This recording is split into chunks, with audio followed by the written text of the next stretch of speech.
What it is, what it ain't, what it do, what it don't. Official Doodads podcast. He's Brandon. I'm Carl. Thank you, everybody. Here we are again. Another late night spin. So 131 followers, subscribers actually. You can go to the Official Doodads podcast. You can check us on YouTube, subscribe, hit the like button. You can find us Official Doodads podcast on TikTok, Facebook, Spotify, Instagram. You will see these two beautiful, ugly mugs going across, your interwebs. So please subscribe, like, follow, all the things. How was your weekend? Man, it was a good weekend. It was borderline exhausting. Saturday we had a birthday party to go to, and there's a lot of churn there, a lot of babies under 1, which was cool. Then Saturday night we babysat for a friend, which was also like that whole day. I don't know if these babies know that I'm trying to be a better dad, but they were in my pocket. Like they were all about Uncle B all day Saturday, which was cool because Jamie pointed out, she was like, maybe they can sense your anxiety's gone down. Maybe they can sense you've kind of chilled out a little bit. Like a year or two ago, you were pretty wound up and, worried about choking. And it's actually a funny story. Saturday night, the kid that we babysat, she's 18 months old.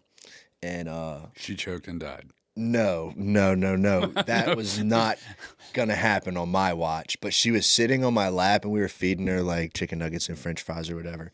And, dude, like, I'm bad enough. All choking hazards. Yeah. Well, I put the marbles in a separate bowl, so that way I at least could regulate how many of those she was eating. But, no, dude, I was, like, hand-picking her french fries and her chicken nugget. And she's got 5 older siblings, and she kept looking at me like, homeboy, pass me that french fry, like stop doing what you're doing and let me just eat. And I was like, no, this is not happening, not on my watch. So, I mean, my anxiety's still there, but no, it was good. We celebrated some family birthdays on Sunday night. Saw that. Yep. Shout out young bro. He hit the big 2-0, and shout out grandma who, I mean, dude, she's been around, like she's 81. Which is so wild because my dad is 82. Really? Yeah. Yeah, but they had me late. Like, that's the whole thing. Yeah, like, my sister's 9 years older than me. Okay. I probably should have been born somewhere around like 74, 75, but. Okay. Yeah. That's what I'm saying. Like, all my peers' parents were like jamming Zeppelin, and like my parents were still listening to like early 60s, like folk music. Interesting. Yeah, but I mean, like, look, you're in between like the Kingston Trio and Peter, Paul and Mary and Bob Dylan and. Well, so I'm thinking, so my we used to kind of give my stepdad a hard time with my little brother, the one that just turned 20, and be like, you could show up for Parents' Day or Grandparents' Day, pick one, because he's 66. And, but like. Bro, he was 46? That's what I'm saying. I mean, I was 39 with Ben, but. Which isn't far from 46. Lord. That's 7 years if I math correctly. Which is half of 14, and, And a third of what your little brother is. Oh, my God. But do you ever think about that? Like, I wonder, I mean, dude, I definitely would never, well, I don't want to say never, but had I had a kid at like 20, even 20, I don't know, even at 25, like, I don't know if I would have, how equipped I would have been. And I'm barely equipped now, but I feel like I have a little bit of like emotional maturity. I'm grateful. And I can think of a few exes of mine that are probably grateful that we did not procreate at that age. 100%. Like, and look, got a lot of friends who were like younger parents, you know, like had kids at a very young, and like that. Look, that's the thing with Ben, right? Like I look at friends of mine who had their kids at 21, 22, 23, whatever, and 43 now. Yeah. And they're like, look, they're living the high life. Yeah. Kids are out of the house, right? You know, and that's, I get it. That's cool. I wouldn't trade it. And you know, the universe is undefeated. Right. You know, it's always wild to me when I think about it, because my dad was 39 and my mom was 38 when I was born. And my dad, you know, I was born December 20th, and you know, I was 39 and Courtney was 38, and he was born December 3rd, and you know, there's a lot, you know, just a lot of things, a lot of fences being mended. You know, it's just kind of wild, but A lot of celestial mathematics happening. yeah, man, sacred geometry. You know, Yeah. we How was y'all's weekend? busy because I got asked to go to a retreat, and I went and did that, and that was good. You know, I mean, I always am gonna miss the kids and miss Courtney, but I think it's like necessary in any marriage and any partnership, whatever. Yeah. That time alone to recharge, and especially like, and look, I'm not getting at like the cats who like go to the hunting camp or fishing. There's nothing wrong with that. I'm just like, when I actually take like time to go re-engineer, retool, you know, maybe shed some things, you know, whatever. It's always good. Yeah. Well, And she had a thing she had to go do Saturday, so like Nana stepped in for most of the day on Saturday with Ben and Aubrey, and but I was glad to get home Sunday. I'm the same way, man. I definitely find value in the times away, you know, and they're few and far between, and like for me that's kind of by choice, you know. Like I'm not like, when we do our thing that we're about to do here in a couple weeks. Like, I remember sitting down last time talking to somebody being like Jamie and Julia had just FaceTimed me. We had, you know, broke for lunch or whatever, and they had just FaceTimed to say, hey, what's up? And like, I like being around for the most part. You know, I have my days where I'm like, I need a vacation, you know, but I think most people do. But I'm not one of those dads or husbands that can't wait to escape, you know. Like, I like spending time with them. I like being around them. I need and, you know, want to have that recharge, that replenish, you know, every so often, to give myself a chance to, you know, the whole absence makes the heart grow fonder kind of thing to a certain extent. But it's like, yeah, for whatever reason, I come back and I'm like, I love you extra now. Oh, you yeah. know? For sure. I don't know, man. So, you know, something I was thinking about, actually, you know, we were kind of brainstorming and whatnot, which I am interested over like the next 60 days, because I really, it's a podcast by two dads about being a father, but I think it's also, as we've explored this topic, we've branched out into like, what is it to be a man? Right. What is it to be a mentor? You know, being a coach or something Right. like that. And so like getting like maybe people like my buddy Walker, who's like an ultra marathon runner. Like, I just want to dive in his brain for a minute, you know, and be like, so what is it like to be a dude who's like, yeah, I'm gonna go run 100 miles, like competitively. Yeah. Like, you know, Yeah. you know, talking to you know, my friend Robin, who's a writer and whatnot, some of that.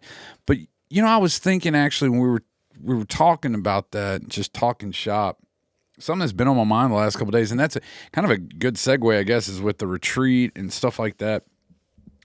But talking about faith, and I guess I mean like in the home and in the household, and what that's like with our kids, and how we introduce any sort of conscious practice, spirituality, religious, like, you know, strict doctrine and faiths or whatever, you know. Because, you know, I think you and I probably are, you know, so we're going to cover the spectrum between the two of us, right? Yeah, man, that's an awesome topic. And I think that,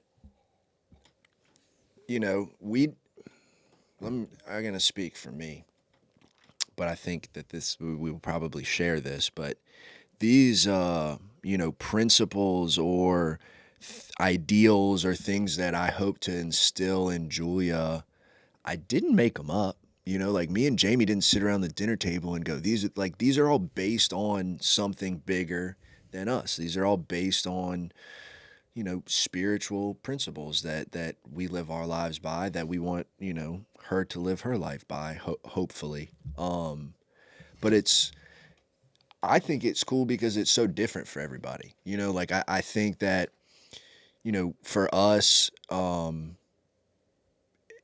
we recently, I want to say within the last 6 to 8 months, Jamie's always been, you know,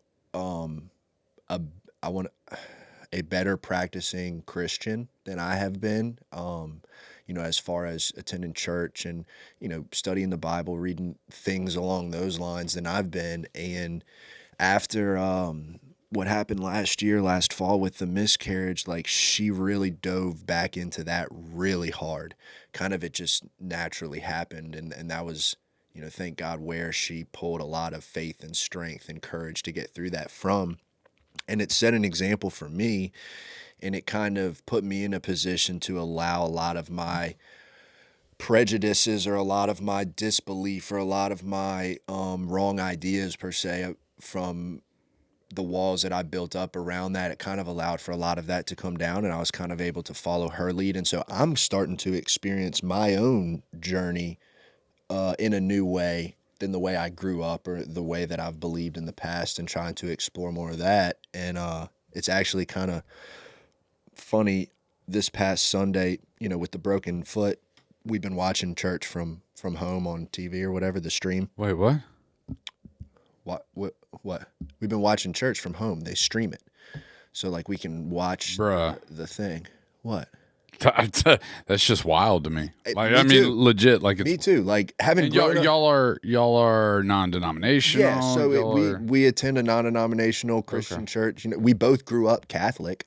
So that's kind of, you know, both grew up very Catholic and going to Catholic mass and things like that. And today, we've kind of found or you know, developed a liking to a kind of non-denominational approach, just a more based on the Bible and biblical principles, so on and so forth. But this weekend was part of a series, and it was about raising kids, and some of the points that were made, and it's crazy because one of the things that he talked about Sunday, and then the Daily Dad, that is it Ryan Holiday? Is that his name? Yeah. So the thing that he put out today was exactly the same as one of the things talked about Sunday, but it was just about, you know, setting the example for your kids, and that they will do what we do more than they will do what we say, kind of thing. And it was pretty cool, just kind of how those two tied in together. But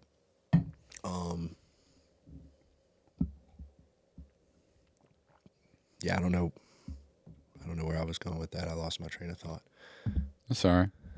You know, it is funny though that, like you said, because I've started to notice something Ben's doing, and I'll get back to the faith thing, but yeah, it was something that I like consciously saw, and I went, first off, so Aubrey, so one of the things, and you know, some people have their own, you know, whatever. You say whatever you want. I'm not, you know. I don't spank my kids. I'm weird, whatever. But one of the things with Aubrey that I always said was like, you know, I want to create self-awareness. I want to create dialogue. I want to create open, transparent communication. Mm-hmm. And I want also that, especially, you know, what she sees is what she'll get, you know, and like, I need to be very intentional and like conscious and self-aware aware of myself, like how I act, how I talk, whatever. And so, like, when it came to, like, profanity, this goes back to the Google chats when we caught her and whatever. And you know, what I kind of told her is I was like, and here's the deal. When you can use profanity in a grammatically correct sense, you can use it. It's important. But I don't want you just out there throwing, like, F-bombs left and right just because you think it's cool. Right. Like, you know, it's like the Bernie Mac, you know, motherfucker. You know, like he just, how you can use, like when you know how to use the stuff, then you can use it. Right. So I think out of pure respect, she doesn't curse around us. I'm sure she gets with her little girlfriends, whatever. But she says, "What the hell?" And like something will happen. She go, "What the hell?" You know, it's almost like in a Henry. What the hell? But anyways, Ben. He's sitting there literally like over this weekend, we're like changing his diary. He's like, "What the hell? What the hell?" But he did this the other day, and I was like, I consciously like recorded it and went, "Oh man." He said, "No, you be quiet, okay?" And he looked at me like, "Okay." And I realized, I said, "Man," because we'll talk. Because I'm all about talking, and I'll be like, you know, Mommy and Daddy, when we ask you to be quiet or when we're trying to tell you to like do something, you need to listen, okay?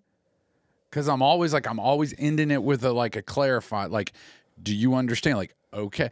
And so he's doing that now, and I'm like, is this little motherfucker mocking me? Maybe like, what's up, bro? You ready for a 2-piece already? No, dude. But like, and I realize he's just, I mean, that's what they do. Yeah.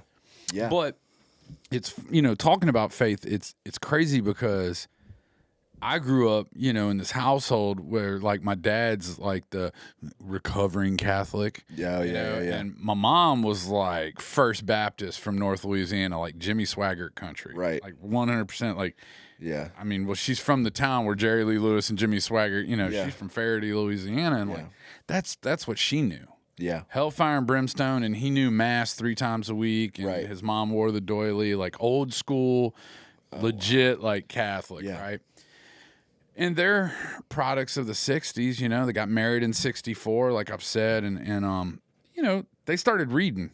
They started, I don't know, smoking pot and reading, you know, off the wall, you know, Kerouac and stuff like I've said before, and my dad, you know, started learning, you know, science, and he gets a PhD in, you know, archaeology and anthropology and all that. And so by the time I come around, I mean, I'm getting told, like, what's the difference between Gilgamesh and Noah?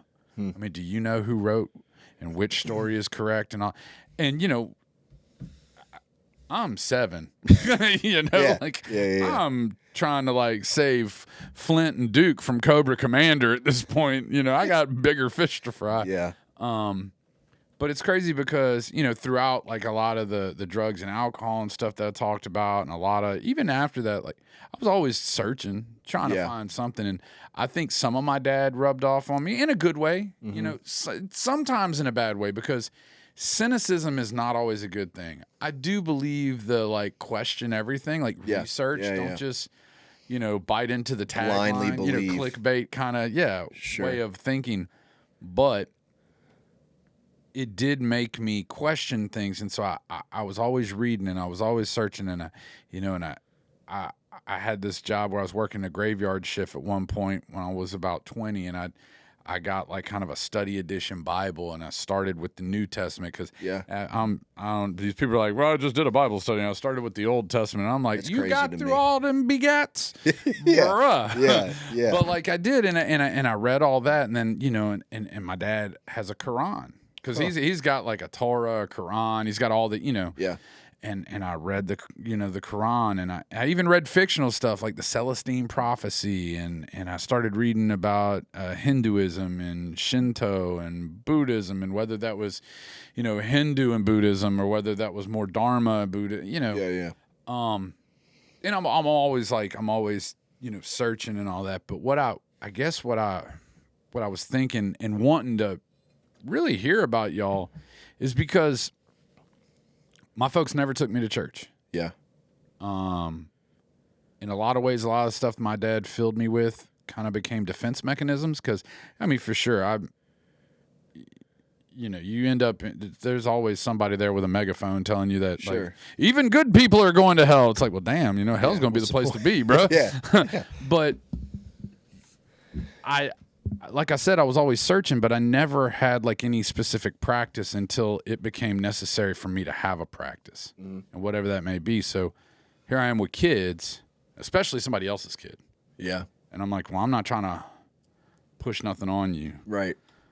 But I'm just going to try to live a certain way, and you will see. And 99% of the people that come into our home are people that are laughing, that are talking about prayer, that are talking about meditation, that are talking about a God of their own understanding, or, that they do business with. Right.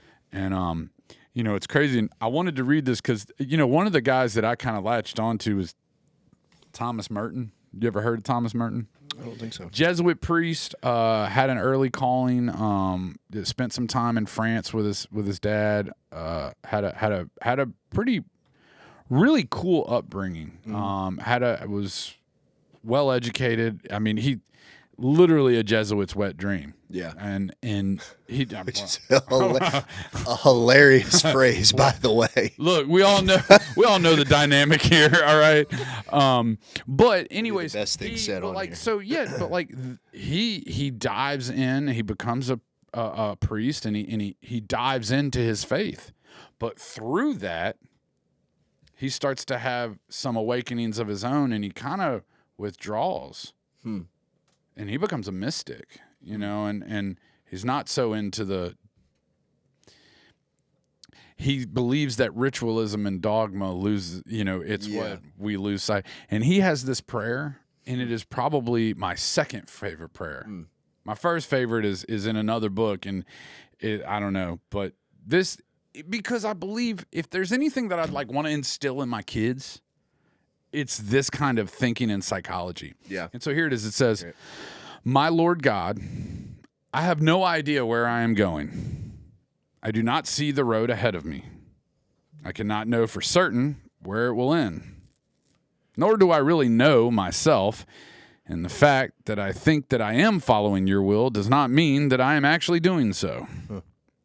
But I believe that the desire to please you does in fact please you. And I hope I have that desire in all that I am doing. I hope that I will never do anything apart from that desire. And I know that if I do this, you will lead me by the right road, though I may know nothing about it. Therefore will I trust you always, though I may seem to be lost and in the shadow of death. I will not fear, for you are ever with me, and you will never leave me to face my perils alone." And, it speaks to this kind of like, whatever faith, whatever practice, whatever you're doing, the conscious awareness because I think the idea of complete atheism, the thought of like, at least for me in my household, this thought of like everything that we do has no sort of compass or anything leading it is almost, for me, so far in my walk, a little egocentric. Yes. So to sit there and say, in so many words, like, I'm not even sure if what I'm doing is right. I'm not even sure if you even, but I think me waking up every morning trying and consciously being aware, like that's this conscious awareness, like that, in fact, is the goal. Right. That it's not how many accolades or things I do to please you, whoever and whatever you are. Yeah. The idea of me even trying to and being conscious of it and instilling that in Aubrey and Ben is like what I care about. Yeah, absolutely. Well, and like I think so. Like, yeah, I want to hear like how y'all, how y'all get down and. Dude, this is something that, truth be told, I'm riding shotgun right now. And I'm okay with that because I trust Jamie so much with this. Absolutely. That I'm okay with riding shotgun because for where I was at, not all that many moons ago, like reading Bible stories with Julia made me uncomfortable. And so today, just having gone. What's that about? I think it's just, for me, the lack of certainty, which I'm learning is pretty much everybody's case, and probably a good thing along the lines of what we just read here, that like, for me to be 100% certain of something is somewhat foolish, and that part of the beauty in it is the continuing to seek, the continuing to desire, to try to find something more. And I think that I've had a lot of, I don't like to appear stupid. I like I like to at least make you think I know what I'm talking about. I don't know if you can relate to that, but I and so I'm reading a book right now called The Case for Christ. You familiar with it? For those who aren't, it's written by a man who's an investigative journalist, and his experience professionally was in courtrooms and murder cases and things like that. And his wife comes home a born again Christian per se, and he's like, great, we're not gonna have good sex anymore. She's gonna be lame and boring, da da da da. And it was the exact opposite. Like, she became an incredible partner, far better than she was, and all this other kind of stuff. And so he was like, I got to see what all this is about. He was borderline, atheist, whatever. And he uses his skill set of being an investigative journalist to go through this process of investigating Jesus and the Bible and the stories in it and the Gospels. And I'm only about 2 chapters into the book so far, but for the way my brain works, is helping drastically for me to overcome some of these hurdles that only exist because I just don't know. I don't have enough. I'm not informed enough to feel like I can make a confident decision based on what I believe and don't believe. And so part of this journey and this process for me is continuing to feed myself information and give myself a chance to be open-minded to some things. Because I realized today, I was reading and I realized, like, for me, and this is just me as a kid, this is not to speak for my parents or anybody, but just as a kid, I didn't go to a Catholic school. So during the summer, like, I would have to go to like a 2-week crash course of Catholicism to get caught up on what the kids in the Catholic school in my grade learned that year.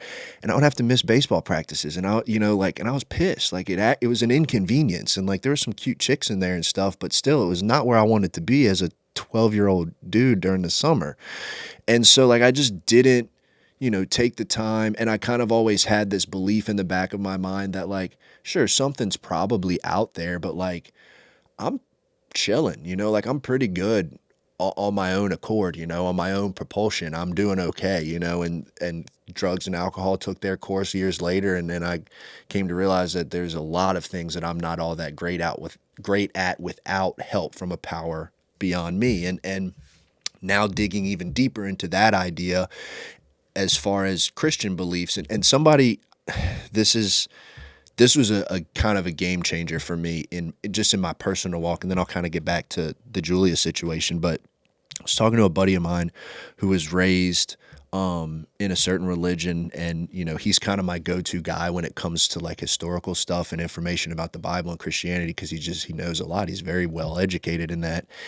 And he said, bro, here's my thing, is like, I've been coming to your house for 2 years now and watching the way you live and looking how you treat people and the way you talk, and everything about you and the way you carry yourself is based on these principles and these teachings. So like, what is it that you're so afraid of? What is it? And that made me really sit back and be like, well, what is it?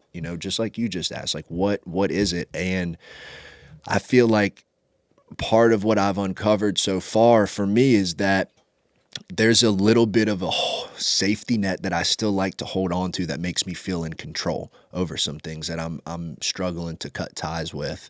And so for that reason, I've willingly put the seatbelt on and shotgun and kind of let Jamie take the lead. And like, but it's cool because without force feeding Christianity, without force feeding any particular religion, without making God a threat to Julia or anything like that, she's getting to experience and starting to ask questions. And, she's very curious and inquisitive, and it kind of gets us in trouble sometimes because we may tell her one thing and then she wants to know 15 more things that we just don't feel like at 3 she needs to have answers to. And so now we're scrambling trying to come up with appropriate answers. And so like, like I think it was last night, she's got her little children's, Bible story book or whatever. And there's the story of the crucifixion in there. And there's like a children's, watercolor painting of Jesus on the cross. And she calls it the bellies story because you can see his belly while he's on the cross. And she's like, I want to read the bellies. And so we read it. And for a while, we would not read like the more like, colorful language of him dying and him that they nailed him to, and tried to kind of even further it, appropriate it from, the G rating to like a toddler rating. And now it's kind of like we just read it. And Jamie's kind of gotten to a point that I kind of agree with, that like there's nothing wrong for her to know and kind of begin to understand a little bit about, what happened and things like that. And like, yeah, bro, like whether you believe in the story or not, look, bro, humans are some pretty gnarly creatures, bro. We had some gnarly ways of punishing people. Yeah, it's ridiculous. It's not like it was Jesus. Right. Like he wasn't just, it wasn't just him that they did. There's other people next to him up there. There were tons. Like, and that was the thing. That's what they did. It is. But what I think is, again, kind of back to what they were talking about on Sunday, and then what the thing was this morning, the little daily dad meditation or thing. She's watching, much like Ben.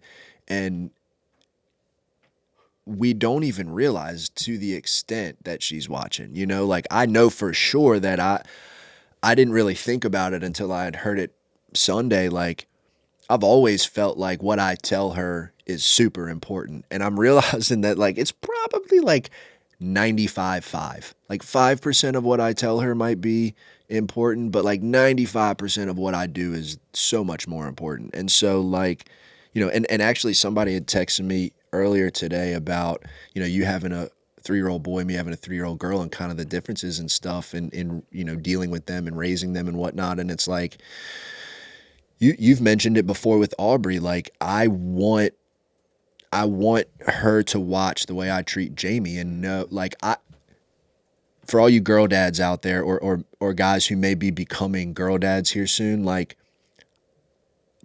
I'm making it a point now to make it damn near impossible for any boy that tries to marry my daughter. Like I want the standard to be so incredible. And I'm not talking about spoiling her materially. I'm talking about, I want her standards for how she feels she deserves to be treated to be so incredibly high based on the way she sees me treat her mom and the way that I treat her, that like, good luck dating her, good luck trying to marry her, because I want her to know, based on the way that I act, what is important. Like my mission is to make it really freaking hard for you to be good enough for her. Whether that's right or wrong, I don't know, but that's my goal. Like, I think that's spot on. I really do, because I don't. Yeah, I mean, I think as guys, there's some level of like machismo that never leaves you. Sure. It's just inherent. Yeah. It's like this primitive thing. Yeah. So clearly when you're raising a girl, there's this automatic like Bad Boys 2, like Uncle Will who just got out of prison, like you ever had sex with a man, boy? This kind of, you want to scare the guy. I don't want to be that dude. Right, but it is that like right. you have it there, like where you're like, I, will murder anybody who ever treats her bad. Yeah. But it's like, I don't even want you to have to work to get, like, I want you, through what you've seen me with your mom and what you've seen with me with other women, like just the way I treat somebody, or the way, like how I don't know, like just to create this level of just self-esteem and awareness where you just, it's nothing personal, bro, but like, right. I just deserve better, you know? Yeah. Well, and then like, this is an aside, but kind of funny because you brought up Bad Boys 2. So the the friends who we babysat for Saturday night, the reason we babysat is because their oldest was turning 15, and they were all going out to hibachi, and my buddy was like, man, I gotta go freaking chaperone all 16 teenagers and da-da-da-da-da, and they got boys coming and boo boo. I said, dude, we could leave the women home with the babies, and I'll come with pistols on both hips and be your friend with PTSD, your shaved head psycho buddy. I don't care. Like, that's how he said, dude, that would be awesome. But no, man. What day? What day what? Did they turn 15? Oh, I think it was that day, Saturday. Okay. Friday was Aubrey. Really? Yeah. Yeah, I'm pretty sure it was Saturday. If it wasn't, I'm sorry, but I'm pretty sure it was that day. But yeah, and like that, again, like as far as instilling a faith in her, like, yeah, I do want, and we pray together, and like it's kind of cool. She's got her little 3-year-old prayers. Thank you for my mommy and daddy. Thank you for my bed and blanket. Thank you for loving me. Help me have sweet dreams. Like her cute little prayers that she says at night. And, she's started the God is great, God is good. Let us thank him for our food before we eat. And, but then in the same, so I'm going to share this story because this was like one of those experiences that I think God, the universe, whatever, gives you that is like a little nudge, like, hey, buddy, you're doing a good job, that I think we all need every now and then. I went to the bank. This was a few months back, but I went to the bank and Julia was with me because she likes to go and get lollipops. And the girl who has been helping us with business stuff and everything for a while at that point was there. And we've talked a lot about this subject. She's very, faith oriented, like very vocal about it, doesn't hide it, nothing. And we were Julia was sitting on the counter and we were talking, and I don't know what was said that registered in her little ears, but she turns to the teller and she goes, yeah, I pray to Jesus at night. And like she started crying and gave her this bracelet, and Julia brought the bracelet to school the night, and like just the whole situation to have a 3-year-old kid there that's just like worried about lollipops, and then all of a sudden butts in on the conversation in that way. And it was just one of those things that's like, if I know plenty of people who'd be scared to take their 3-year-olds out in public because they're a complete disaster, and I get to take mine out in public and she says something about praying to the like it's just for sure. And I think that for this too, like, yeah, we read the stories and we talk and whatever, but like, again, I want her to see how we treat friends. I want her to see how we treat each other. I want her, and it's hard. It was because a proud moment. Yeah, like it was one of those things where I was like, man, like if ever I thought I was a shitty dad, like that one instance was a reminder that I'm not. And it was just one of those things that I was like, because I heard somebody say this one time, that you want to still be with your kids even when you're gone, based on the legacy and the things you instill. We've talked about before. And like, I do think that faith in something is something that can be instilled in them that lives on, that they pass down or whatever. And, although I'm not a practicing Catholic at this point in my life and my family is not, I was exposed to Sunday, if I spent the night out on a Saturday, my parents were picking me up to go to mass on Sunday, like I was, like I said, doing those 2-week things and all the, it was important. And I want to carry that on in the way that we've decided as a Robinson unit is best for our family. And it's so much more, I think, than just taking her to church. Because look, we go to church and like me and Jamie will go in and she goes to the kids thing and like they color and listen to music, whatever. So like it's for her, it's just an hour of playtime, but it's the other 6 days a week that I think is where the rubber meets the road. It's not for her right now. It's not going to church. It's what do I see my parents doing? What are we doing on these other 6 days that I think is going to actually create some sort of an impact for her, Yeah. Yeah, I mean, it's always crazy because, again, I grew up in this household where we weren't really taken to church. I was try to say this politely. No, be rude. Well, because whenever I talk about my dad, I don't want it to be like, oh, my dad's a total prick. But, I was given this wide berth of and this encouragement, no, go seek out if you want to go to, a Judeo-Christian faith-based whatever. If you want to go and check out this temple, if you want to, whatever, I think you should, great. But it was always followed with well, so what did you get out of the sermon or the homily or the whatever? Yeah. And so do you know where that story actually comes? It's that, right. I got a flat tire. What did you do? I changed it. Well, you know what I would have done. Yeah. It's bro, how encouraging are you really? As long as I'm picking the right one, is that it? But so I have all this desire to not do that with my kids. Yeah. But yet I don't take them anywhere. But I do surround them, and I'm a part of definitely other fellowships and organizations where we're around people who talk, again, like I said, about prayer, meditation, and all that. And so they hear that, they see that within my friends. Everybody's uncle or aunt somebody. Yeah, oh yeah. One day she's going to ask, why do I have so many uncles? You got 2 brothers. Why do I have 19 uncles? And bro, you want to talk about kids and their ability to pick up. I've never had somebody at the house that I haven't introduced to Aubrey first, and her not give me a real honest check about that person. And she's never wrong. It's crazy. And so that goes to another thing. I am very much I want you to go experience life. Go taste it. Go taste life. I want you to figure out what works for you. You'll find the things that the practices and things that make you happy or feel useful. And you'll get no job.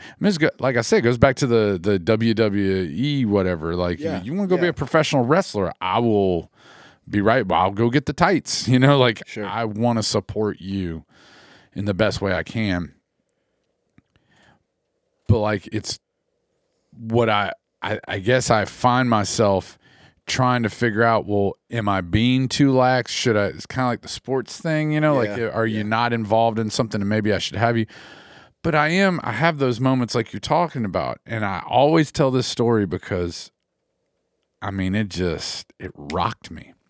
It's right after the flood in 2016. And we're in old Baton Rouge, so the highest point in the city. So we're kind of trapped on this island, and my sister's stuck with her youngest. And I said, well, I'll go pick them up and take Aubrey and we'll go to this bounce house. It was open, but everything past Blue Bonnet or Sherwood was closed. Everything, it was in this little island. So I was we can go do that. And I pull out of the neighborhood the same way I always pull out.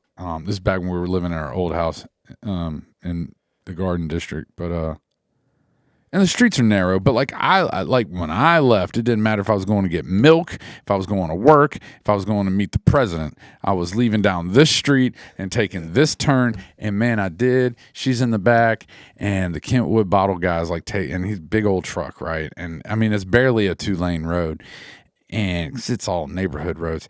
And he's taking, I'm like, this mother, and she's like, he's blocking the road. And I'm like, yeah, And so I, hop in reverse and turn around. I'm cussing under my breath, because I don't want her to hear it. I know she's hearing it.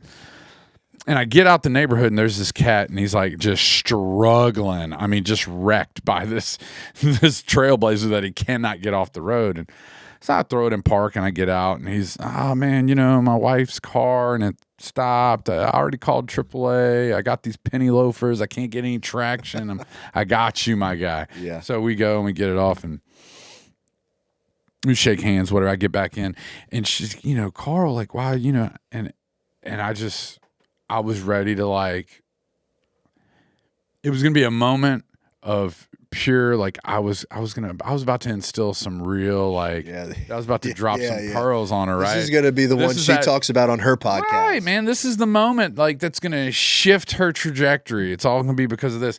And I said, well, sweetheart, see, baby, that's what God, that's what the universe, it's whatever you want to believe in. But, like, I believe that's what it wants is for us to everybody's connected. I believe that. I believe we're all brothers and sisters, and you know, we need to always help when we can, you know, be of service. You know, so that's what we do. You know, we need to always be of service. And I shit you not, she literally just sitting in the back, she just looked at me through the rear view and she goes, well, I guess it's a good thing we went this way. Bruh, what I'm gonna tell you about God? Right. You know, like, how am I gonna try to instruct you on spiritual perception and time and all that? She was like right there. She was on time. I'm running late trying to go get to my sister.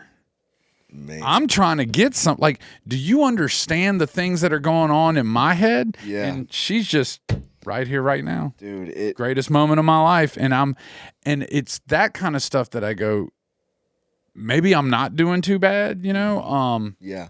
And I think it's, and again, it's not even to get into debate, because I do believe that when you speak of Christianity, I think there's a lot of tiptoeing by a lot of people, because, you know, they do. We talk about the way you live and the principles and all that. And it's like, again, I told you, like, I've studied, I come from this background, and like, it is implicit by Paul. I mean, he says the thing that makes Jesus' story different from all other prophets, it ain't any of the stuff he did. Mm-hmm. He defeated death. And that's the thing you're signing up for. If you're like, I believe in Jesus, I'm a Christian, I believe that he was beaten beyond what any other human could have endured. Right. He then carried, which typically wasn't the case, his own cross. He was then nailed, hung up, there for 3 days, or whatever, there for a day and a half, you know, died, put in, rock put in, you know, like sealed, and stone, boulder moved, and he is there as the Christ, as the whole, like, that's what you're signing up for. Right. It's not just like, I'm a good person, and, you know, and that's always it's a real conversation you got to have with yourself, with your kids, whatever, if that's like, because I think we do. We say, all right, well, I go to church and I'm a good person. It's like, well, but that's not really, you know? Yeah. It's a real, you know, that's and I'll say this, I had, through a series of events, come to some, like, because I think that's what it is. Like, I started off with, like, I just don't trust or believe in God. Mm-hmm. And then, like, over time, like, studying, looking, searching, I'm like, I just don't think I trust or believe in Jesus. Mm-hmm. And then I'm, like, doing some more searching. I'm like, I just don't think or think I can believe or trust in, like, Christianity, right? Like the actual faith. Right. And then it's like, and so as I dug, and like a couple, I don't know, it was probably about 10 years ago, right around when me and Courtney started rapping, I come to this, like, crossroads where I'm like, there's some things with the Catholic Church that just really, and I took it upon myself to go hang out with this guy, Father Paul, over at St. Joseph's Cathedral downtown. And, like, for 6 weeks, I kind of almost went through, like, an RCIA, like an adult catechism. And I was throwing my best stuff at him. I'm like, all right, here it is, Holmes. Like, what's up? How can people I know that are, like, some of the most wonderful, selfless, service-oriented individuals in the world, but because they're of the same sex, they don't get a ticket to the show? You know, how is it that, you know, people such as my sister or who else, you know, people that have had, like, maybe some trauma or some things go on in their life, and they made a decision with their body that they have to live with for the rest of their life. Yeah. They have to live. Doesn't matter how much you want to persecute them. They got to live with that. Right. You telling me this kid is floating off in some weird purgatory and she's, you know, damned to eternity? Yeah. I can't reconcile, you know? Yeah. And we were able, like, and he was, dude was cooler than a fan, dude. He was just like, See, you think 15 Muslims with box cutters speak for the entire Muslim faith? And I went, oh, well, damn. I'm like, you got me. okay. You got me, You Father. think dudes on horses and hoods burning crosses speak for Christianity? I'm Right. like, Well, and that's like, so I don't care. I'm going to tell this story. let's go. So this happened this morning. And this is the kind of, Hit me. so I agree. And I think, I don't want, like I said, I don't want to force feed Julia anything. Like I'm going to make the assumption, and if I'm wrong, I know for a fact my parents will tell me that I'm wrong. But I think deep down when they lay their head down every night, my parents are simply happy that I believe in something and I am living a life far beyond what worst case scenario could have been. That I'm raising a kid, that I'm married happily, that I have a business, that I show up. I'm still part shithead, part butthead, part whatever, but like Work in progress. I'm a work in progress. And I think ultimately they don't necessarily care whether that came through Catholicism, whether that if I became Jewish or didn't believe in anything. I think as a parent, ultimately all I want is for Julia to grow up and be a decent person. I want her to be a decent person now. I mean, she goes to school with, she's got a couple white kids, she's got a couple Indian kids, she's got a couple, she's got like, I don't want her. You want her to have diverse I want her to have diverse experiences. I want her to treat people equally and fairly and everything. And I don't want to necessarily like influence or force feed anything to her that could keep her from being able to do that. And have open dialogue And I want to, rather than right. combative And- dialogue. Correct. And so this is a story that I'm going to tell that happened this morning. So, we have that digital picture frame thing Sure. on our counter, and we're sitting down. She's eating peanut butter toast. We're running late for school. I'm already pissed because I like to be on time everywhere, and her and Jamie are just very much willy-nilly. And she's 3, so what does it matter if she's late to school? My mom's a teacher there. Whatever. It's not that big of a deal. It's a really big deal to me. And I'm kind of getting a little antsy. And a picture of me and Jamie, maybe whenever I proposed or when we got married or something popped up. And she said, was I still in your belly whenever you and Daddy got married? And Jamie was like, no, you weren't. And she was like, well, where was I when y'all got married? And she was like, well, you were with KK, or whatever. It was just Mommy and Daddy, whatever. And then out of the blue, she says, wouldn't it be funny if a girl got married to a girl, or if a boy got married to a boy? And I kind of chuckled to myself, and I'm so grateful looking back now at whatever it was 16 hours ago, that the response was not, well, Jesus wouldn't, that. It was not that at all. It was just simply, that would be kind of silly. And that was it. There was no, it was just I'm going to entertain what you already think, and your brain cannot wrap your head around people's freedom of choice, people's, it can't. And that was something that I was like, thank God in that moment, it wasn't used as this, I'm going to force this belief. My sister-in-law is gay. We're surrounded by people. We know plenty of people that I don't want my kid to treat these people any differently because of something that I'm trying to force on her. And I think, again, that just goes back to the point that I want to lead by example. Like, I want to let my actions allow for her to develop some sort of belief in something greater and belief in a set of principles. And, whether I could care less if in 30 years she's an active member of her church, if she's a good human being, if she's stopping to help the guy push the Trailblazer. That doesn't matter to me. However she gets there is how she gets there as a parent. Well, that was the thing. I was trying to tell her, I'm a good person because I do it. She just knew we were where we were supposed to be. She just knew you were where you were "Oh, supposed damn." to be. She was like, yeah, obviously, Carl. What do you And so it's a tricky thing though, man. I think because I think everybody it's just one of those things that everybody's so different. Every family is so different. How many families are doing what their family did with them, with their kids, just because it's what you do, and I think for us, because of some of these other, organizations and fellowships that you mentioned. Like, I think we're situated to where our kids are going to get it.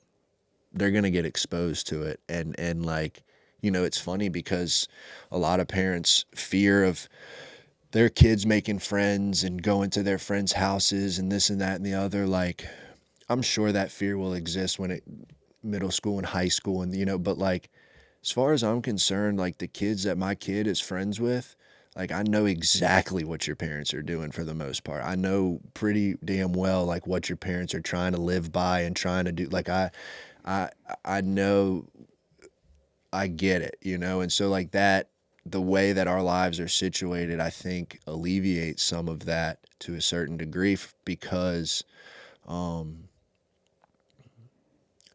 again, like so many people who are my closest friends who have kids, who are Julia's closest friends at this point in her life, are they believe in acting it out more than they do preaching it or talking it or explaining it or anything, Sure. And Yeah, I would say probably one of the biggest things that in the talk of faith and how that's lived in the household and in the family unit for me is also like language and I not profanity. I just right.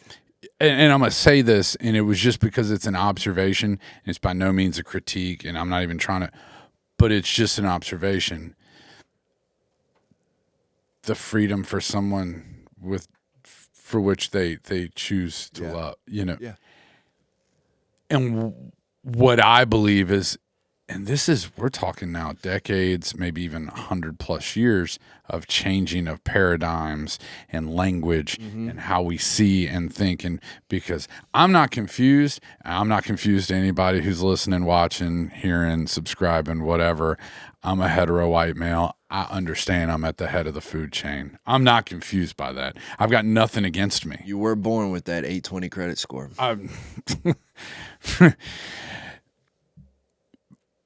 But I don't believe that someone chooses who they love. I don't think that my friends Dustin and Matt chose to love another man. Yeah. It's who they are. Yeah. I don't, I watch people who have interracial relationships, that's maybe not a choice, it might just be, it's who they love, Yeah. And I just mean, it's that kind of like with Aubrey, with Ben, that I always want to make sure that they understand, like, how we live is also what we say, what we do, that kind of language is powerful. It's very powerful. Yeah. Because even Christ himself was a wordsmith. Sure. I mean, he even looked at his own jailer and said, "I didn't say that. You did." I mean,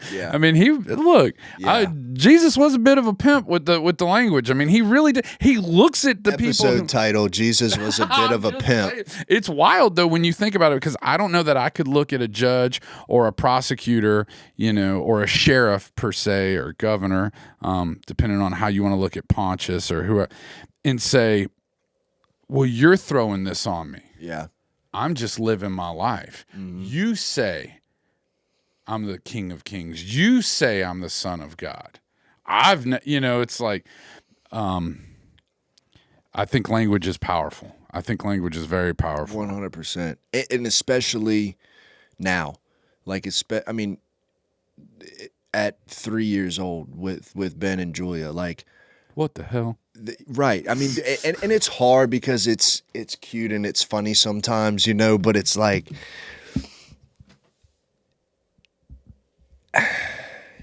I think I've gotten better, but I have a tendency to use expressive, colorful language. And tell you what, man, having a kid has helped with that drastically in a way I didn't know it would.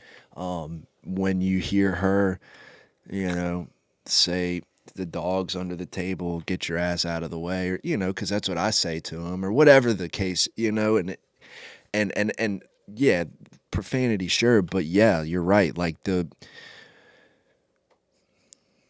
language, the communication, the And that's what it means, the comprehension of the language. Like, right. when you're saying this, understand, like, and I don't mean profanity. I mean, that it's maybe for certain people, maybe it's not a choice. Yeah.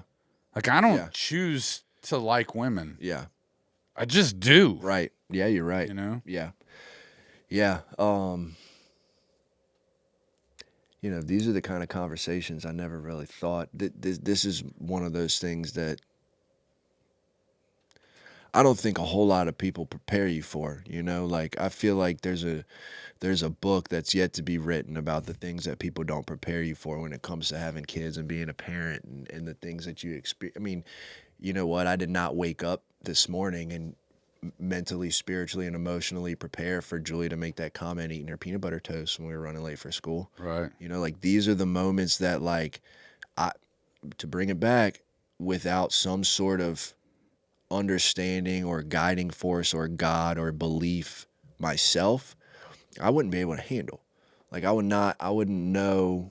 I would be implementing what I think is right and what I want you to do and what I was taught, and there would be no open-mindedness to maybe I'm wrong, maybe what I was taught and how I was raised worked for me, but it won't work for her. Maybe, you know, like, and I think that that's a cool thing for us too, just as far as that goes, faith-wise, spiritually, with raising her, is that, like I said, these aren't ideas that we just came up with. Like, these are things that we're trying to live by ourselves, that are outside of us and beyond what we just, you know, like, I mean, sometimes it's a whole lot more convenient to lie than tell the truth. Sometimes it's a whole lot easier to be rude and disrespectful than it is to be kind and compassionate and tolerant. I'm just speaking for myself. I don't know if anybody else is that way, but, you know, if I'm left up to me and what's convenient and comfortable for me, like, I had a freaking little 15, 16, 17-year-old kid pull up at a four-way stop in a little shitty sedan, and I'd drive a 3/4 ton truck, and he just zoom as I was and I sat at the stop sign and watched him drive for as far as I could see him, because I wanted to hunt him down and pull him out of the car and pee on his snapback. But there's some force greater than me in me that went, nah, just go left, you know? Some would say the power of Christ compelled you. Some might say that. Some might say it was just that kid's lucky day. Because, you know, but like, I think that's where it starts. And I'm not saying every parent, everybody needs to go out there and find some power to believe in. But I think for me in my house, you know, there's an outline of beliefs that we try to carry out that in turn makes it a little bit easier, only because we're trying to live up to them ourselves in raising her. Like, there's no we're not just making up stuff as we go, you know. We're doing our best as parents to live by it too. And so if we're asking you to do it, it's not because we know you need to do it. We're doing it, we're asking you to do it because we're trying to do it too. And that's kind of what it is. So I guess closing it out, what would you, I guess, in summation, what would you do if you're looking at a, you know, just something real quick, if you were looking at a young guy with a family and he's trying to figure out the best way to try to live a principled life, whether that be through church or whatever, what would you do? What would you say? What would you suggest? Oh, man. Maybe a topic for another day. Dude, well, what I want to say is don't box yourself in, you know. I think for me, it's been extremely important to stay open-minded. For me, it's been extremely important to utilize all resources when it comes to spiritual beliefs and faith and things like that. You know, I think, in my opinion, you box yourself in, you close yourself off to really experiencing the fullness of what we're supposed to experience here. Yeah. What about you? What do you think? Same. I would just read, search, go check out the Full Gospel Church, go sit with some monks and listen to them chant. Yeah. Go to a museum, read a book, listen to really great music, and go hug your kids, because I think I stare into the face of God every day. That's a fact, man.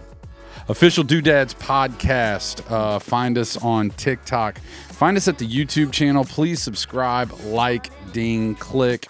Leave a comment. Tell us what you liked, what you don't like. Let us know what else you want to hear about. This was This was good. This is not what I was expecting to talk about tonight. Yeah. Check us on Facebook. Check us on Instagram, Spotify, all the things. Vaya con Dios, man. Have a bueno week, my friend. Love you, brother. Love you too, man.